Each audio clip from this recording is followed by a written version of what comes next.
And right now, I'm riding that wave of stay-at-home mom. And I don't care who has a strong opinion about that. I'm doing what I think is best for my family based off of my skills, my abilities. And I have the patience to stay at home with my kids. I don't have the patience to work in the public, okay? My skill is right here with my children at home. There were many days I was pulling out my hair, found myself screaming at them, and was totally exhausted by the end of the day, thinking to myself any other work would be pleasant relief. See, it's the opposite for me. I'm at a job and I'm thinking, I wish I was at home with my kids. They're so much nicer to me than the employees. I get bullied pretty easily on jobs, and as I've been looking for a job, I keep crying thinking about all the times that people bullied me, including a time I was cleaning hotel rooms and I had made all these beds, and someone went and fucked up my bed, someone I worked with, purposely sabotaged me, and I don't know why. And this happens over and over again in my life. Someone will be like, oh, you did a really good job on that, let me go fuck it up before the boss sees. Why?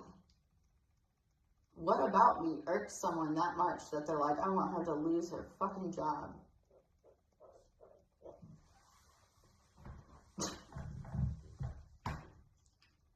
There were many days, but there were also many moments I would never trade in for any job, no matter what the pay.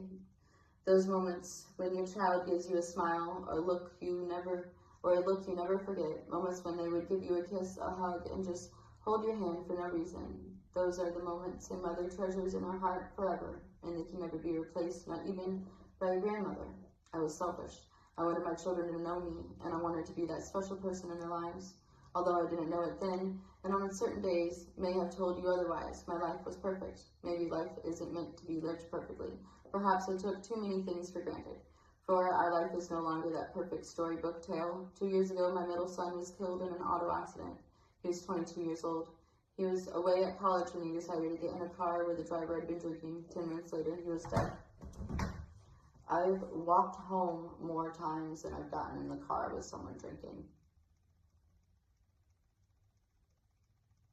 Which is absurd in a town with whole groups of people that wouldn't even think twice about getting in the car and driving off from bar to bar to bar. In the beginning of the night you can drive, by the end you can't, but we're still sitting in Pacho's, drive-through, getting some burritos, driving drunk.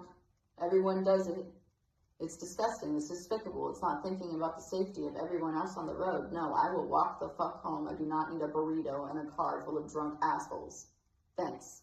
I'm going to protect my life, and I'm going to protect the lives of everyone around me by not getting in a death machine with someone who can't even fucking walk or see straight. That's fucking insane to me. And people are like, oh, I don't fucking like her. Why? Because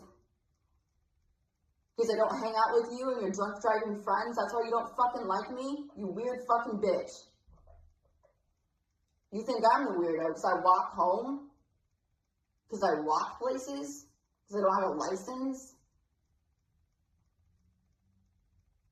I owe thousands of dollars in child support to my son.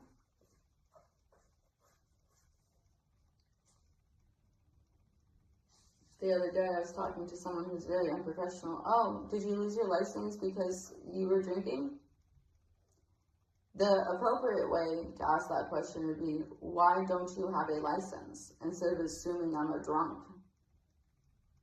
And then I could tell you I don't have a license because I'm a disabled single mother who does not work and stays at home.